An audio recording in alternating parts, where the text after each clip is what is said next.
мүйіш келе чыга кылсам автоматты шундай кылды да анан автоматка жакка алды. Мажитовдордун үй бүлөсү Көкташ айылынын четинен Тажикстан менен чек арага жакын жерден өкмөттүн бир короо эчкисин караганы үчүн тамарка катары берилген жерде жашайт. Көчүп келгенине 30 жылдай болгон. Ушул жерден 11 баласын үйлөп, жайлап, насый алып, эң кичүү баласына короосунун бир четинен эле үй курган экен. 8 май күнү кечке жууп кошуна өлкөнүн жарандары менен болгон жер талаш жаңжалында эми эле курулушу бүткөн үйү күлгө айланып, эч нерсеси жок калышты. Ата журт кыйын күнгө кабылганда, айлансын ар бир уулуң чагылганга. Ассаламу алейкум, замандаш. Сүлүктүүнүн кулуну Исхак Разаков убагында талыкпастан эмгектенип Кыргызстандын келечеги үчүн зор салымын кошкон эле. Анын бирден бир жасаган жумушу бул эзелтеден биздин ата-бабалар ээлик кылып келген жерлерди сактап калуу болгон эле.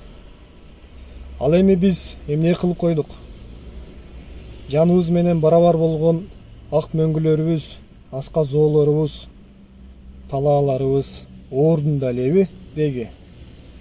Философияга көп берилбестен ток этерин айтайын. Акыркы Баткендеги чек ара чырында жашы бир топко барып калган Абышка кемпирдин үйү өрттөнүп кеткен болчу. Ошол үй бүлөгө материалдык жардам жыйноону туура деп көрдүк. Хайп үчүн эмес, даңк үчүн эмес, айлардын султаны болгон Орозо айында бир гана Аллахтын ыраазылыгы үчүн бул демилгени көтөрүп жатабыз. Канча акча каражат чогулганын жана ошол үй бүлөнүн башчысына тапшырып берүүнү өз жоопкерчилигибизге алып, жыйынтыгын видео материал кылып көрсөтөбүз. Акча каражатын 50 сом номерине жана банктык эсепке которсоңуздар болот.